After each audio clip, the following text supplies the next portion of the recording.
What's up, my fellow artists? So recently we've been talking a lot about value and using value to create form and to try to create realistic drawings. Now, up to now, we have done this mostly with grayscale, using just the graphite from our pencils. In these drawings, we're going to come in with a little bit of this pop of color.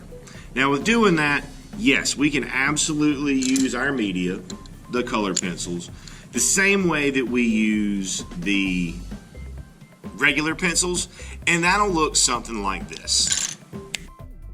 Like this. And that is a fine looking apple, but when we use color, we have some other options, some other things that we can do in addition to our values to really push and really sell the shadows and the form of the object we're drawing. One of the things that we can do there is to use complementary pairs when we shade an object. So complementary pairs are the colors that are straight across from each other. So red to green, blue to orange, yellow to purple.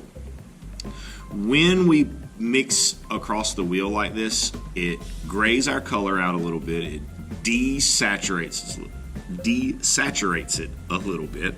Tough word. And what that means is that it makes the color less bright, less vivid. It darkens it. Not only the value of it, but also the overall tone of the color. Now when we do this, so let's say I'm going to do this apple. The main part of the apple is red. I know that already. I'm going to make a red, delicious, like a gala apple. So I want to take my complement color and where my darkest values would be, which on this we're imagining our light's coming from the top. And we're going to lightly is the key to this. This first layer of color that we put on does not need to be super dark. We just want to very lightly, maybe even push up to some of our lighter midtones, just where our darkest values are going to be. And from there we shade as we normally would.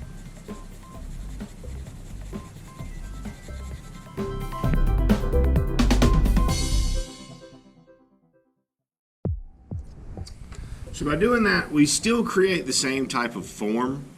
Here with the color, using our color, however, we just create a form that's a little bit more true to nature and looks a little bit more realistic because the color is not quite so bright and vibrant. By graying it out with a complement color, desaturating that color a little bit, we pull it away from being very bright and cartoonish, and we pull it a little bit back towards realism. And the process, and you saw me too, you can even go in, if you want one area to be a little bit more gray or that shadow to be a little bit more pronounced, you just take your complement color, your not primary main color, and just kind of work it in gently.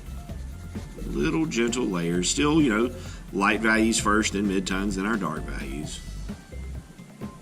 Just kind of work that in, and it'll give us a little slightly more natural looking shadows than doing it with just value all in one color.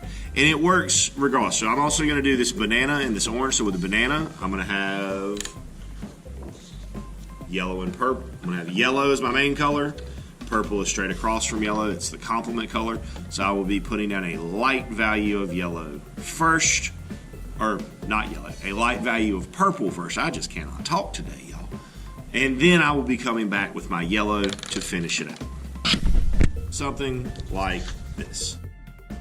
Now again, yellow is a tough color, so that may be a little bit hard to see, but using this technique, especially with colors like yellow, because yellow is such a difficult color to show and create value with, using this complementary color, crossing that color wheel can go a long ways towards helping define the forms for something where you're using yellow. And then my last thing here that I've got is this orange. Again, the orange is, as the name implies, orange. So I'll be going to do and leaning on blue for my complement. Again, the complement goes down lightly and goes down first, something like this. And there we have our orange. So again, when we use these complementary colors, we are desaturating the main color, which means we are kind of graying out our main color. So we want to make sure that we're starting with whatever our shadow color is. So again, if the thing is orange, it'd be blue. And this would be the opposite. So like if you were doing a blueberry, you would lay down a little bit of that orange and then go with the blue on top. It's the same idea, we just switch it. And what that's going to do for us again is by graying out and desaturating with that complementary color, we create a shadow that is a little bit more realistic than the one that we would create by only using value. Again, this technique works great when we're working in the grayscale part of things, but when we move to color, there are some other things that we have to consider, and using these complementary pairs to create our shadowing is a big part of that. Good luck to you. As always, if there's anything I can help you with, let me know, and happy arting.